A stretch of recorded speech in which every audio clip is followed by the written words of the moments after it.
So, you remember those old littering commercials from like way back in the day where the guy threw the trash at the Native American, and the Native American's all decked out for some reason, and then like he sees the thing at his feet, and there's a single tear running down his cheek. Remember that commercial? Oh yeah. Did you know that Native American, the guy playing the Native American, was Italian? No. Yeah, he was Italian the whole time. I feel like my world is just like nothing matters anymore. So It's all a lie. it's all a lie. Damn. We rank sports analysts next.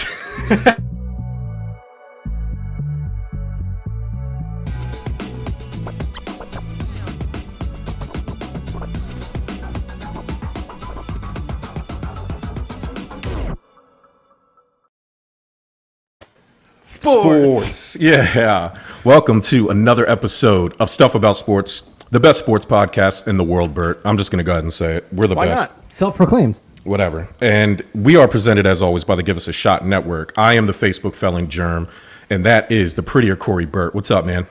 What's up? I'm excited. New week, new things happening. Upset City in March Madness. So I think we should let's get right to it. Let's get the best stuff, right? Yeah, let's do it. We're going to talk about some of the best stuff of the sports weekend right now. We're also going to talk March Madness, sadness or badness. We are going to get into the Deshaun Watson. I don't even know how to explain it. Just PR calamity. Yeah. And then we are going to rank the top sports analyst in the world for each sport. So if whatever your favorite sport is, whatever you follow, give us your top 5 favorite analysts from that sport and we will read them off to you. But like Bert said, we're going to get started right off the bat. Best stuff from the sports week. What you got for me? History was made in hockey with the Ontario Reign. So they have the first had on Sunday night started the first all black line since the 1940s. So Devontae Pelly-Smith, Quentin Byfield, and Akil Thomas all paired together in one line. The first ever, like I said, in over 80 years now. So I mean, absolutely huge. Great thing for the sport of hockey, and hope more to come for that. And, as Mike did comment, show your mug, be proud. Yes, as always, I am drinking out of my Divide mug, as is Jerm. Mm-hmm. Great mug. You can get it at the Give Us a Shot store. Keeps everything nice and hot. Hell yeah. This is probably like my 10th cup today. I had a lot of going. Listen, we're going to talk about March Madness later, but God is picking sides in this tournament. Sister Jean came through in the clutch for Loyola, and she said a prayer right after. Like they showed her, like for the game-winning free throws, they showed her saying a prayer. Lo and behold, through the grace of God, they sink it and send Illinois packing. So I thought that was awesome. Yeah, no, absolutely, and we'll get into a little bit more and the amount of obviously upsets and even close games that were happening in March Madness too, and more to come. Keeping in line with the NCAA, God's picking sides, and so is the NCAA apparently, because there is huge controversy in the NCAA right now between the men's tournament and the women's tournament. For those that have been on social media, It's obvious that the money for the NCAA, who's registered as a nonprofit, by the way, which is criminal in itself, but Right. Clearly favoring the men's tournament over the women's for a couple of different reasons. One, the weight room in itself, if you saw those pictures, absolutely atrocious. The men have all of these squat racks set up and other equipment in what looks to be like an auditorium. The women's tournament, it looks like it's like a small dumbbell rack behind a curtain that looks like it's a 5x5 room. And then you go into the meals too, long buffet of these, premium steaks and top quality food for the men's. The women's tournament, they get their food delivered in a styrofoam container, and I don't even think they got to choose. It was kind of like the NBA bubble all over again. Yeah. So come to find out a little bit more that the NCAA is being greedy as shit as usual. And although they'll sit there and they say that they care for all their player athletes, but apparently they only care for the ones with a Y chromosome. And if that joke goes over your head, go back to biology class. But basically, March Madness is trademarked in itself by the NCAA. Now, there's no broadcast agreements or trademark registrations that would deter them from using that for both the men and the women's tournament collectively. However, it's only used for the men's tournament. Wow. So basically what's happening right now, and a huge uproar is a lot of people are seeing that this $1 billion trademark of March Madness is not being shared with the women's tournament. And a lot of individuals, including myself, feel as though that by not giving that title, you're actually taking away from that tournament in itself. It's not creating that same luster for those athletes, and it's certainly not helping the situation at all as we look between the differences between the two. So huge controversy yet again in the world of college sports. Now it's just focused on the NCAA basketball and March Madness. Yeah, NCAA since then has come out and apologized like it matters, because again, they're not apologizing because it happened. They're apologizing because a player was courageous enough to expose them, and the public shame was enough to get them a brand new weight room. Just today, the same player that exposed them showed that the NCAA rectified it by getting them a comparable type of weight room. So let's get them better food, better swag bags. I don't know if you saw that. I saw the swag bags. I forgot to mention that. That was the men got like premium stuff. The women got like the travel size stuff from Walmart aisle. It was unbelievable. And like a generic T-shirt that says the NCAA tournament, and like some of those like Live Strong wristbands and shit that the men get, like really like all huge brand like Under Armour, Nike, everything else that comes through. It's sad. MMA needs to move over, Bert. There's a new brutal sport in the arena of brutal sports, and I don't know if you saw this. The war in Warsaw. I guess it's national, but it was only relegated to like Poland and Russia. The slap fighting championships. I don't know if you saw this. No. These men and women get together, and they're eating bowls of rusty nails, and they're eating bear meat, and then they're standing at a table across from each other and just slapping the shit out of each other. And I mean, this thing was on for probably 6 or 7 hours and maybe had about 4 minutes of actual slap fighting. And I watched the entire thing. It was great. I mean, there was a guy named Dumpling who, if you're on social media and seen just those videos of like those big burly men slapping each other, and you see the dude, this guy Dumpling is like the most famous guy. He looks unassuming. He looks like he wouldn't hurt a teddy bear. He was slapping the dog shit out of people in this thing. I was like, God. And it's so crazy because it's like they just stand there and there's nothing to protect them but like a piece of cotton for their ear. I mean, people were bleeding out the eardrums. It was I mean, it was nasty. And there's like, I mean, there's no, from what I could tell, there's no real way to score it. So like, it just, whatever looks nicer, I guess the ref is like, because this one guy was getting his ass kicked and they wouldn't go down. You know, you would think this was a quick turnaround sport. There was some matches that were going on for like 10 minutes.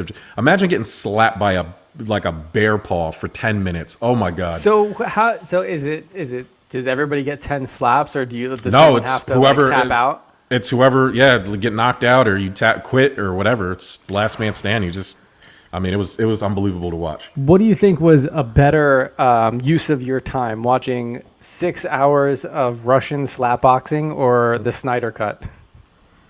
I fell asleep during the Snyder Cut, and we can do a whole show about all the people who cried and the people who Ladies and gentlemen, what I did right there, it's called baiting Jerm. Yes. Because I knew for a fact, all I had to do was mention Zack Snyder, or even just Zack, and I knew for a fact he was just going to flip a switch and absolutely go. We are a sports show, but I will quickly say 4 hours and somehow the same amount of minimal Superman in that movie. I know. Yes, all the hype for a marginally better movie. It was still a convoluted mess, but people will overhype it because we couldn't get it. It's better than the first. It's better than the first, and people wanted it, and it was a victory for the people, right? And so they will overrate it, but it was still a convoluted movie. Yeah. It was still long. There was like, I get it. Wonder Woman's mom is cool. I don't need 5 minutes of her. Like, shoot the arrow, lady. Hurry up.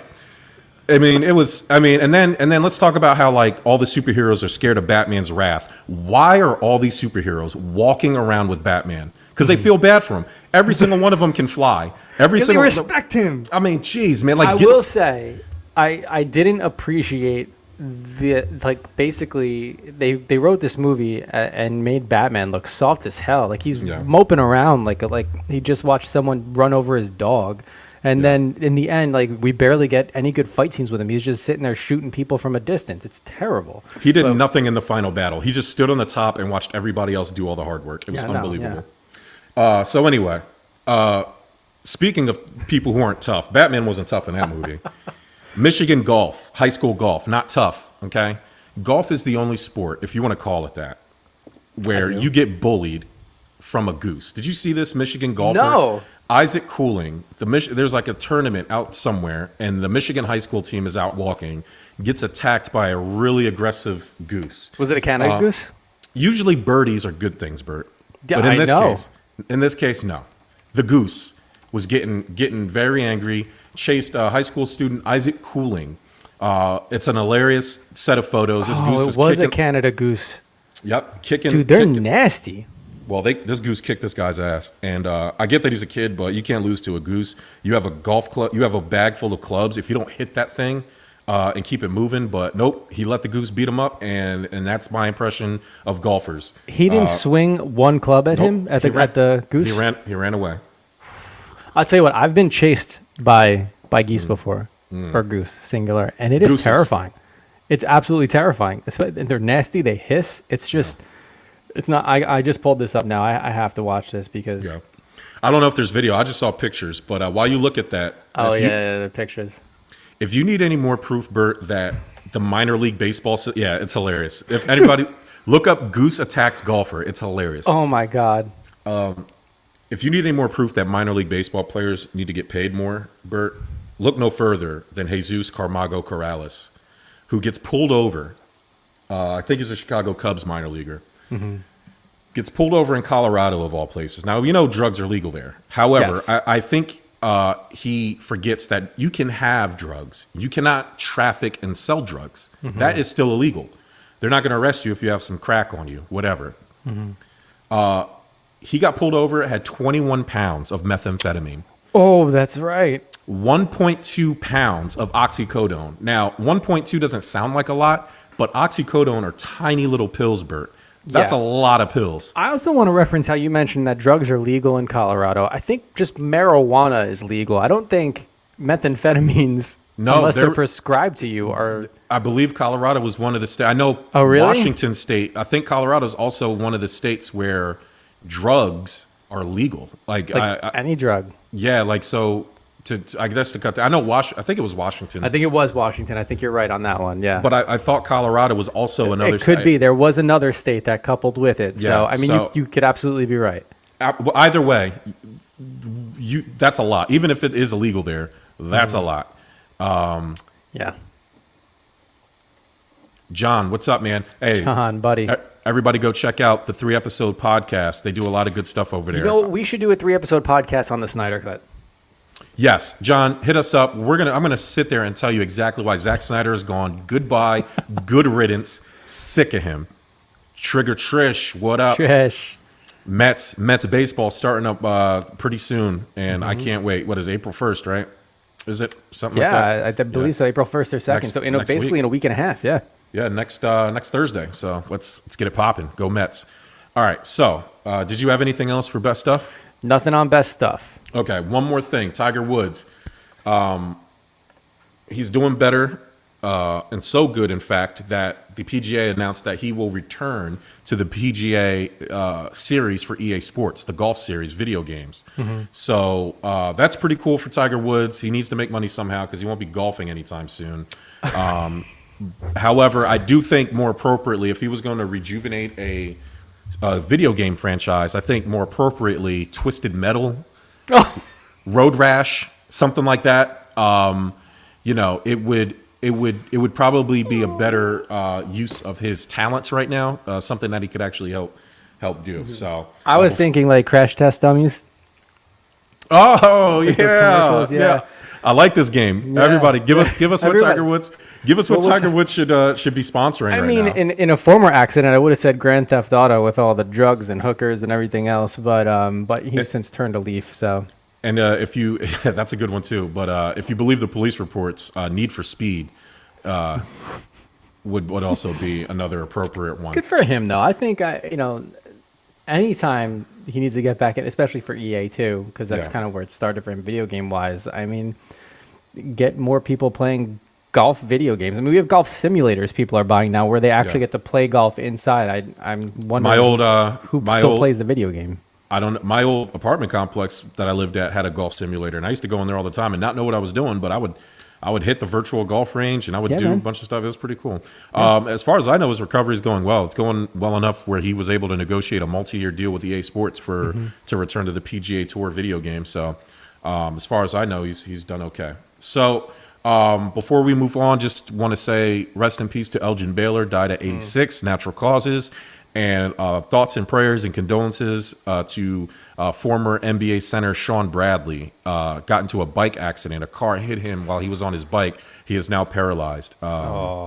Unbelievable. Well, thank God he's alive.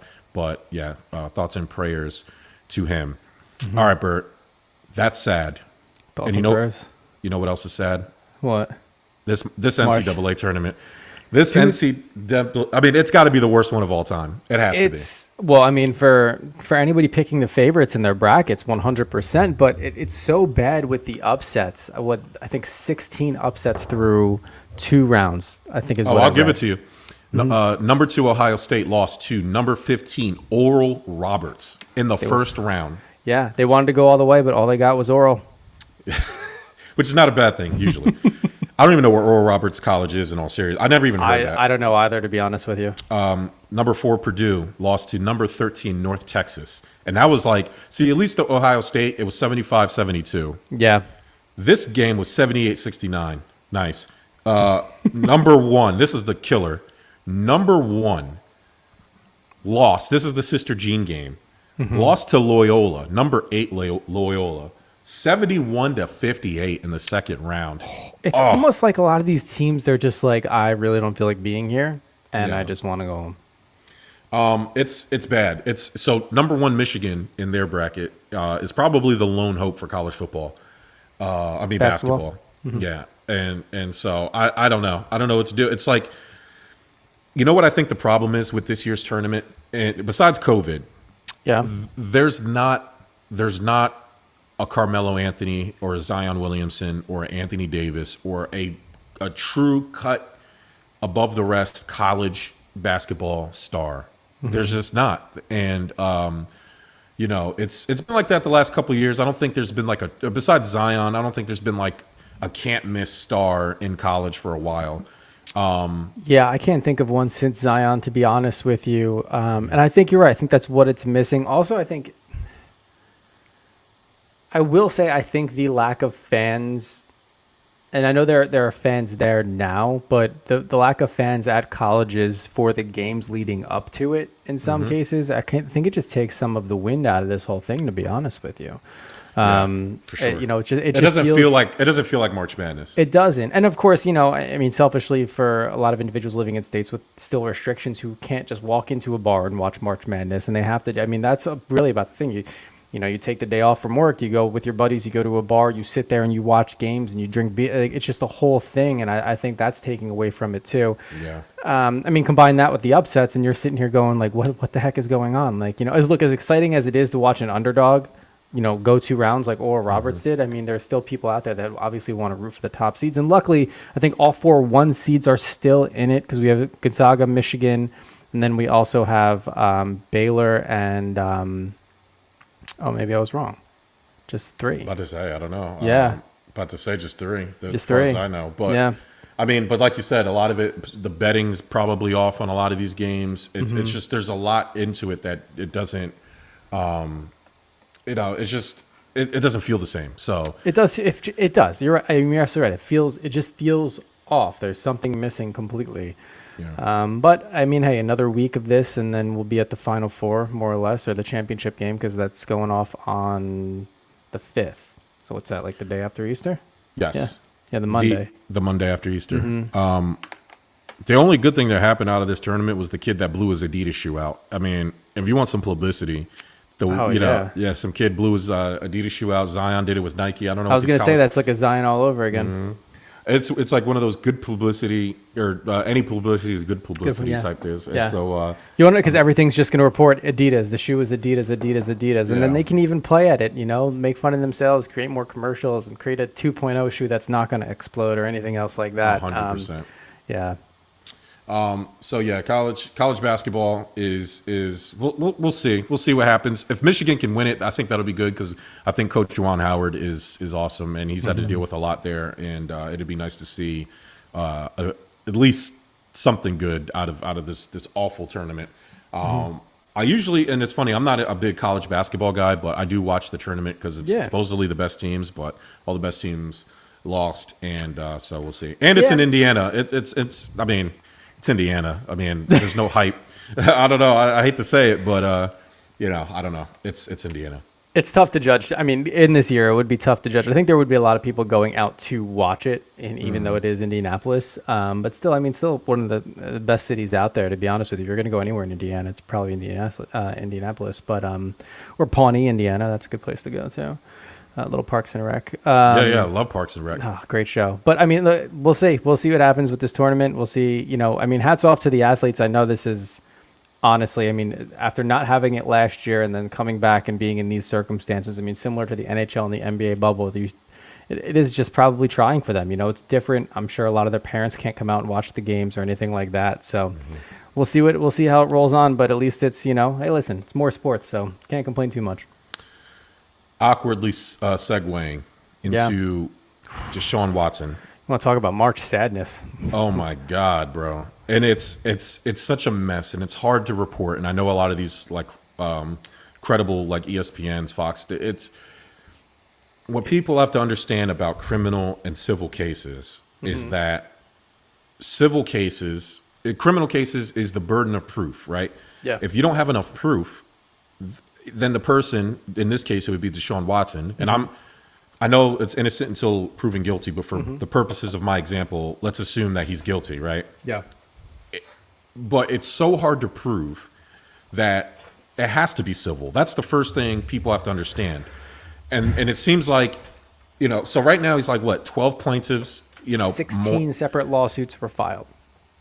I don't know if that's 16 plaintiffs. It just says 16. What I'm reading says 16 lawsuits. So there may be 12 plaintiffs in itself. I know that there were multiple women that have come forward since. But as Jerm said, this is a very, very convoluted situation, because you have, one lawyer it's based in Texas that's taking all of these cases. So everybody who's coming out against Deshaun Watson is being represented by one singular lawyer. And then Deshaun Watson's camp just put out a statement saying that, look, we take sexual harassment and all of this incredibly seriously, and we agree with any type of victim speaking up. But with that being said, we also agree with being fair of who these allegations are being, basically claimed against. And that's obviously his client, Deshaun. And he came out and said that he has not done any of these things at all, and plan on fighting it. And they're saying that the one lawyer that's taking on all the lawsuits is refusing to give any type of information for Deshaun's legal team to even combat a lot of these allegations or prove otherwise. So it's an absolute mess for right now. And then you also have, the story, I don't know, do you want to share what the story was in terms of what some of these women are claiming? No, not at all, because it's gross. It's gross. Well, it is, but the reason I bring it up is because it has. Some of it has to do with massage therapy, and obviously exposing himself and touching himself in front of. Oh, yeah. Well, I thought you wanted me to go into detail of some of the stories. No. So No. Just basically off the basis in itself. Right. The reason it's absolutely disgusting, but the reason I mentioned it is because there were team massage therapists and other professional massage therapists that actually have now spoken out in support of Deshaun Watson, saying that he's been nothing but completely, like a model citizen when it comes to that type of stuff, completely professional and so on. With that being said, though, He what can does be that mean? completely two different people. He can right. For that means the nothing. right people, he could be professional, and for the other people, he can just let it fly. That's on him. But man, it is. You want to talk about a guy that asking for a trade, not happy where he is, and then wants to go to another team, and then all this comes out. And if there's truth to any of this, which after 16 lawsuits, I would think that there is some truth sprinkled in there, it's not looking good for him at all. So essentially, he was treating these massage therapies like Uber sex, right? Was he? And it's easy to dismiss this as like a quack lawyer, but if you listen to some of these stories, a lot of them are similar, and it's a PR nightmare. First off, for the Houston, it's impossible to trade them, which is like the last thing people should be talking about. But like you just said, there's way too many accusers out there, and no matter how much you want to ignore the statistics about women who have been wronged on this particular front, Bert, what ends up happening is that one person may not have the courage and fear of judgment. Yeah. Because that's what happens. And that's why men have been able to get away with it so long. Ideally, a Harvey Weinstein, a Bill Cosby. 30 years Bill Cosby was being a predator to women. Yes. Yeah. And people were dismissing it. Even when it came out, people were saying, no way. It's Bill Cosby. There's no way he could do this. Do you think he drugged and raped all the women that he met? No. So, like, I get what, obviously people are going to come out and defend him. And it's not just the massage therapist, and I would take more credence to that. But at the end of the day, Bert, I don't know what happened.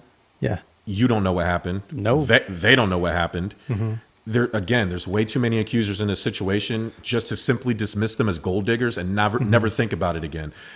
At every turn, we see this story. Like I said, Harvey Weinstein, Bill Cosby, using their power and threat of public shame where the women won't come forward. So what happens is they come forward in groups, and we're just at a time now where men can't just, like historically, they've just found themselves in positions where they could just silence these women as individuals. And we've seen it a lot. We've already seen it. And it's like, but then people are defending these athletes, and we don't know any of them. That's the crazy part. It's like, I see people posting, oh, these gold diggers, this who.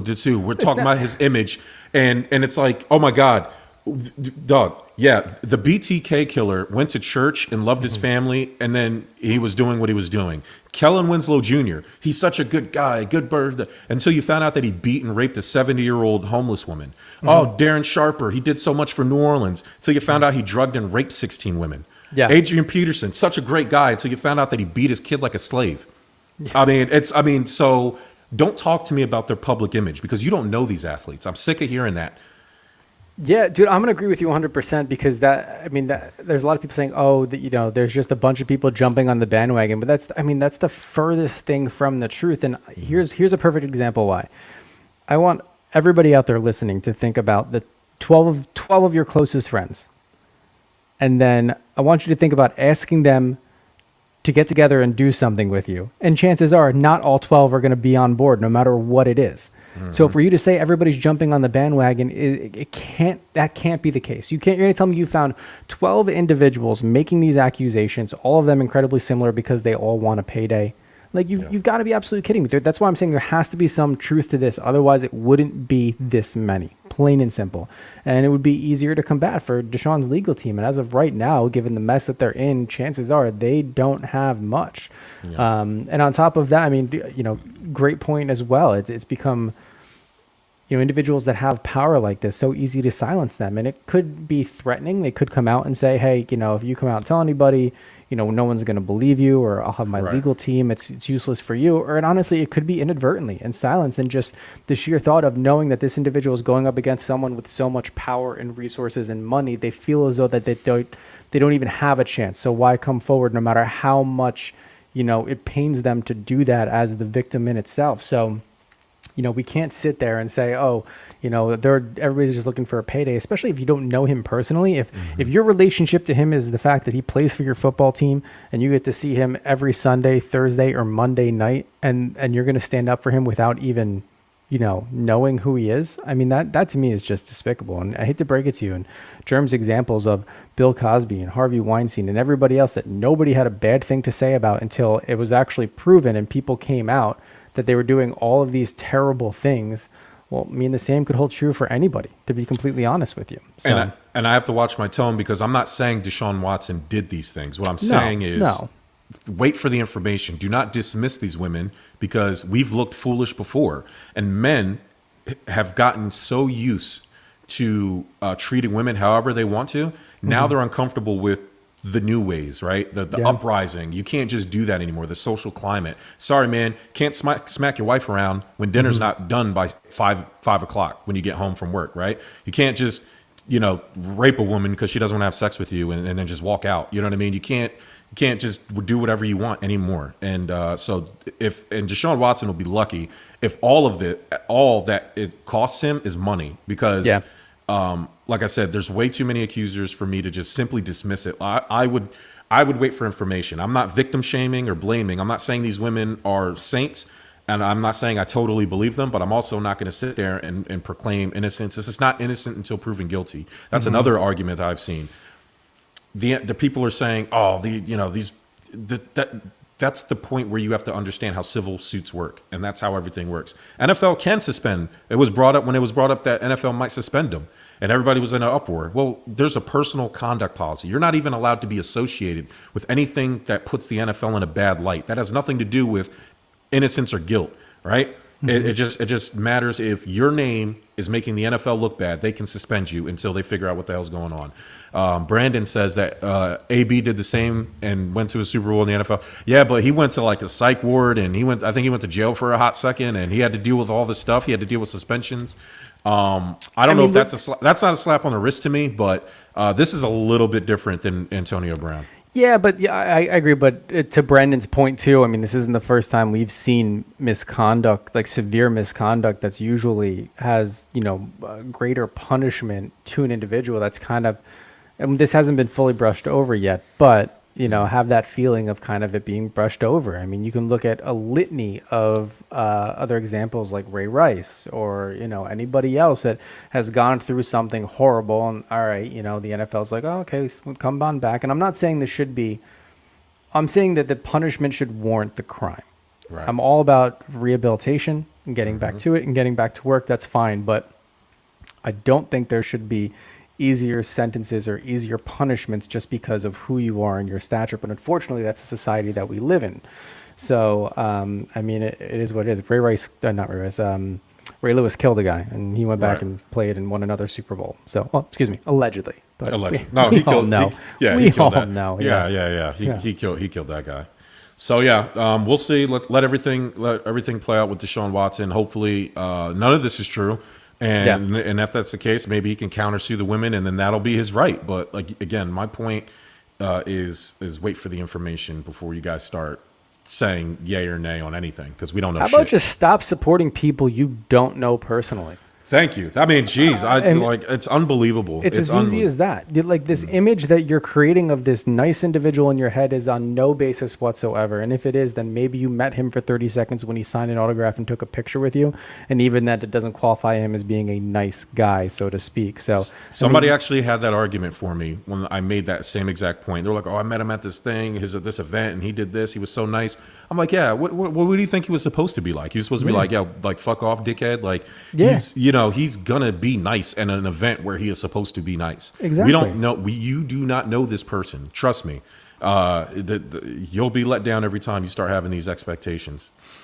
Ray Lewis is a goat, says the Divide. Sure. I mean, go to getting away at murder. Yeah, getting away with murder. He's dodging the feds, dodging the clink. He's really good at that. So Bert, enough of Deshaun Watson. We'll see what happens. Top sports analysts. Now, me and Bert decided how we were going to do this, and we decided to split it up in our sports strengths. Bert knows more about baseball and hockey than I do, and I am the voice of reason when it comes to the NFL and NBA. So we will.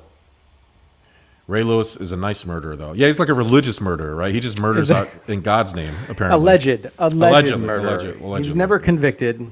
That's true. Allegedly. Barry Bonds never actually was indeed caught taking steroids. So he's still and for those that don't understand satire, welcome to Stuff About Sports. Yeah, right. Yeah. So, Bert, I will set it off. Let's go. With the NFL. And I don't have like deep reasonings, like, we just. You don't need them. The only reasoning you need is that you enjoy the way they call a game or break down plays. That's it. Yeah. Now, number 5 on my list for the NFL, Louis Riddick. I think as a GM, he has a lot of experience.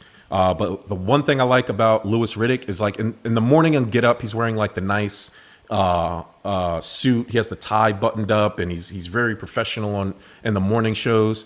But then, Bert, about 4 o'clock, the late shows when when NFL Live and all that, the post game show, he just takes off the tie and unbuttons the top button. Bert, that's when he's Lou Riddick. That's what I like. Okay, so there's Louis Riddick in the morning, and then in the afternoons we get Lou Riddick, and the whole thing is just the Chronicles of Riddick right there. Yes, I love it. It's Louis Riddick, number 5, number 4, Tony Romo. I mean, he's pre-calling plays. He's great. Number 3 for the NFL Network, Daniel Jeremiah. If you are just like, you don't want any shenanigans, you just want a guy who understands football, Daniel Jeremiah is one of my favorite guys that I like to read. Number 2, one of my favorites, Mina Kimes from ESPN. She's objective. She does the numbers-based stuff. I love the analytics. And number 1 on my list for the NFL, he's been killing it ever since he stepped on the scene. He stepped out of the end zone, and then he stepped on the scene. That is the one and only Dan Orlovsky. The best ESPN has to offer. I love Dan Orlovsky. He is the best NFL analyst in the world. Yeah, I mean, this is your list. That is who you think, and I don't dislike Dan. I don't know if he'd be my number 1, but I mean, hey, listen, number 1, baby. And he's the number 1 Buffalo Bills supporter in ESPN. He's been on. He was on our side.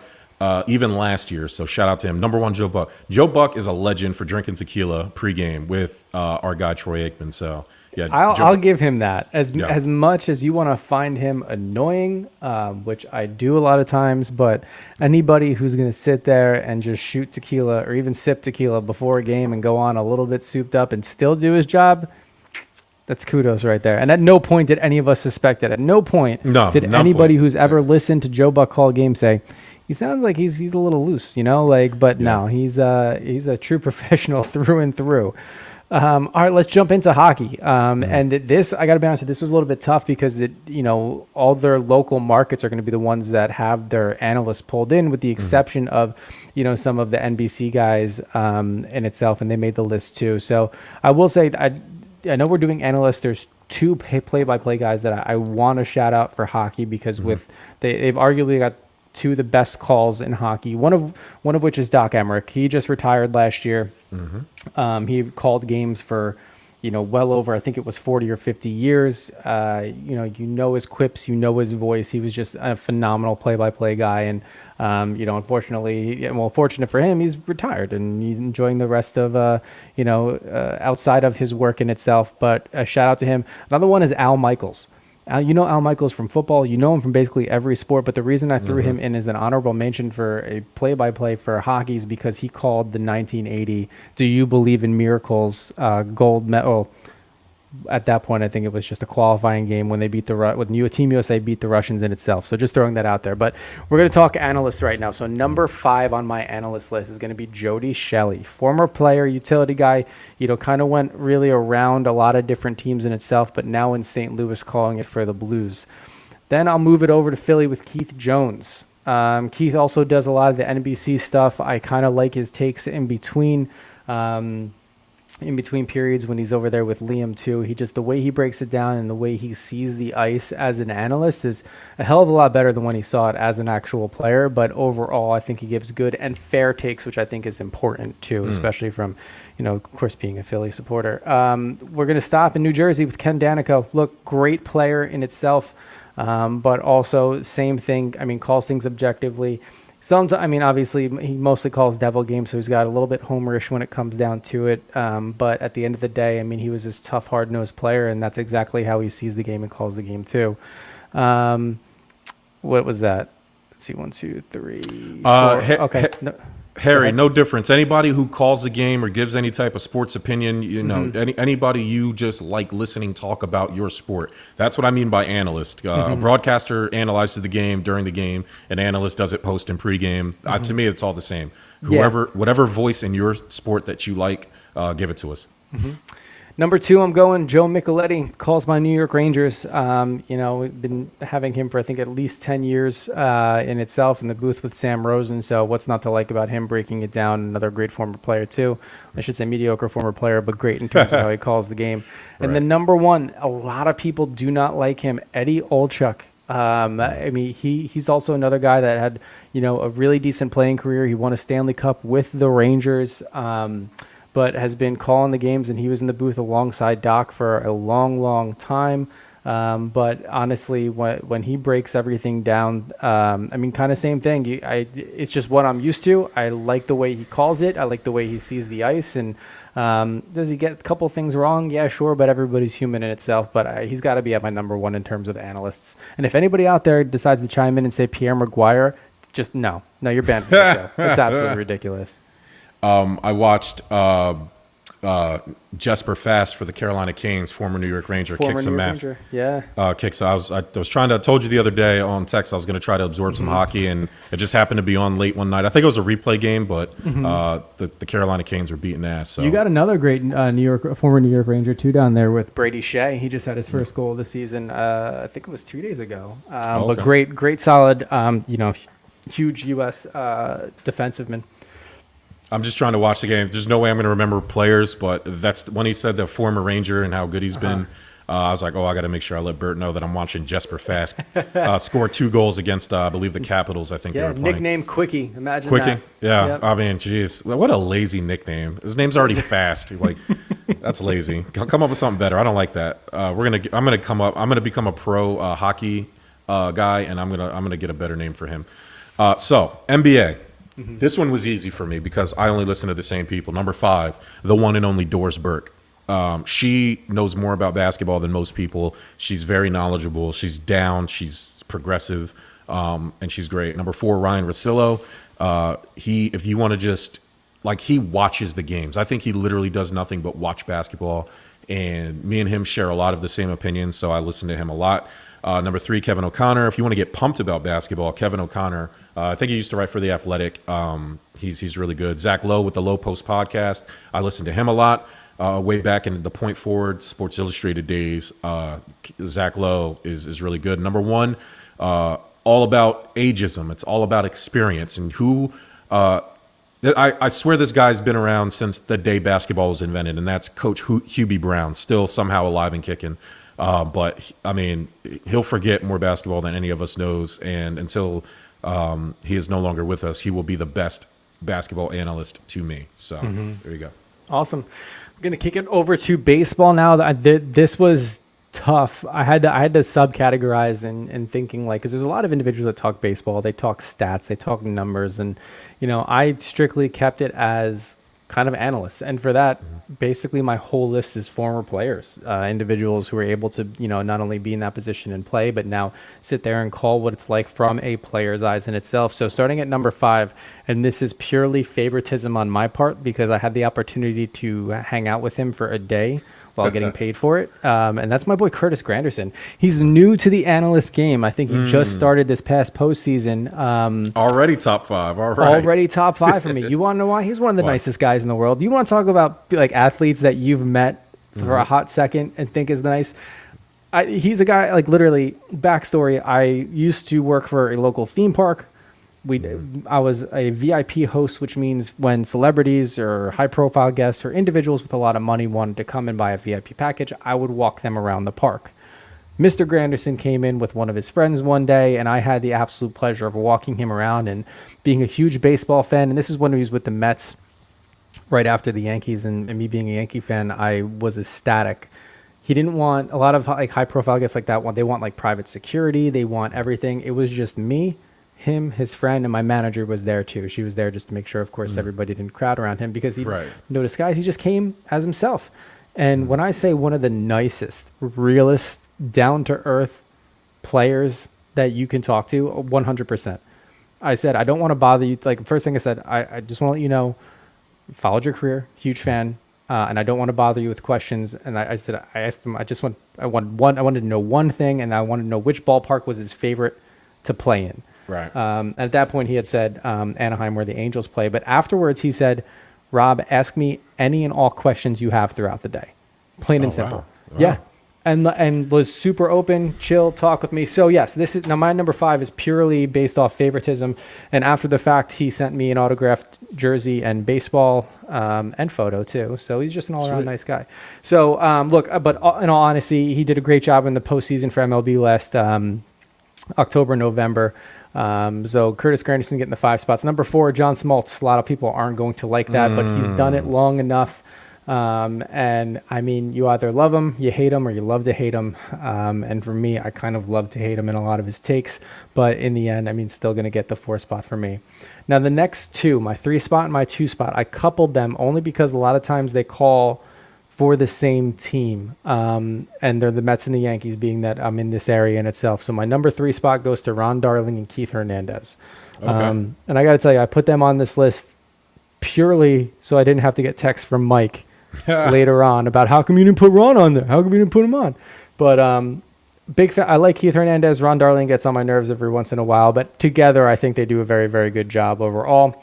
Number 2, Paulie O'Neill and Ken Singleton for the Yankees and the Yes Network. Honestly, you can throw David Cone in there as well, but a lot of time Coney annoys me. But yeah, I gotta love those 2 in itself. And like I said, they see it better, and I kind of just like their overall attitude about it. These all-time baseball guys. And last but not least, my number 1, the GOAT himself, Mr. Presidente. Yes. Alex Rodriguez. Still with J-Lo. So he's still affiliated. Yeah. Brandon, yeah. yes, they do. Yes, wrestling does count. So, I mean, look, Alex, it is what it is. You can hate him. A lot of people don't like him based off of his player days, but there's no denying when you're watching Sunday Night Baseball, he has the best takes. He does. Yeah, he's the best. Absolutely. He would He's the make best. a great, and Mike has talked about this for years. I think he's even said it on The Divide and the older show that he was on too. Alex Rodriguez would make one of the best managers in baseball, plain and simple, 100%. for his knowledge on the game and everything else. And that's why he's number 1 on my baseball analyst list. He told us that Alex Rodriguez told us that him and his friends used to bet on Korean baseball in high school. Yeah. You talk like a guy like that lives and breathes baseball. And if it wasn't for his past, and we're not going to get into it, but he would be considered the best player of all time. Mm-hmm. And I think he is, but people will hold that against him. But he would be a great manager. Mark Jackson, I like Tim Legler. Tim Legler is a very good choice. I think I omitted him, but I'm not a big fan of Mark Jackson, but as a person, so I'll never consider him good at anything. But Tim Legler for sure. And yes, John Barry is a very good choice as well. Good job. Good old JR, the King, Taz, JBL. Samoa Joe is actually really good as an announcer. And I don't know if his wrestling career is over because I know he's been injured a lot, but he would be a next good announcer. Off the top of my head, I mean, it's got to be Tony Schiavone. It's got to be Taz. It's got to be King, JR. And number 1, the best wrestling announcer of all time, Mauro Ranallo. He is the greatest. He is the best. He has overtaken JR. JR just has more iconic moments, but Mauro, he actually does boxing too, and some a little MMA. I'm pretty sure I heard him on MMA before. Mauro Ranallo is the best in the world at what he does. So shout out to him. I'm trying to think, Bert. I think that's it for my list, man. I don't think I have anything else. No, I didn't have really anything else, to be honest with you. But overall, good show. I mean, I'm running a little bit short, but hey, where's the harm in that? Get everything done, you know?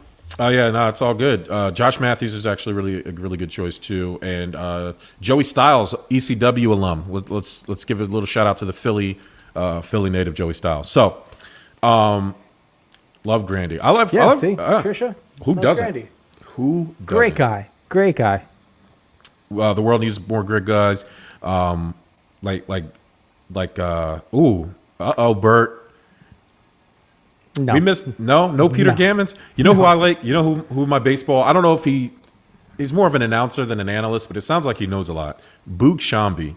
I enjoy listening to him talk baseball. Yeah, I mean that's why baseball was tough, right? Because even the play-by-play guys, they know, like, and not to say that the other sports they don't. I mean, it's just that baseball is a sport where you can do play-by-play and still know, like, the analytics behind it. It's that type of game in itself, if that makes sense. And I gotta shout out my guy because I love listening to him. He looks like if Shakespeare was born now and lived now, it would be him. That's my guy, Dallas Braden.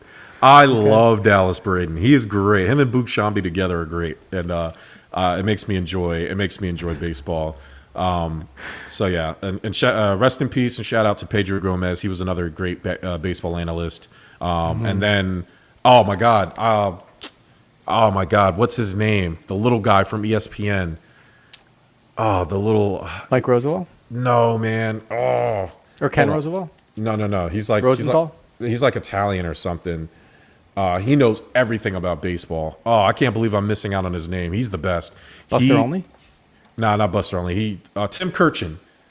Tim Kirchin from ESPN is an amazing baseball analyst. Buster Olney's good too, but Tim Kirchin is that dude. Dallas, you're looking at Dallas Braden, aren't you? I did when you said that, hilarious. But then I looked up Tim Kirchin too, purely because I don't think he's Italian. So I was like, I don't know. Whatever. I don't know. He's olive skin guy. Whatever he is. But yeah, last name I don't know. Let's see.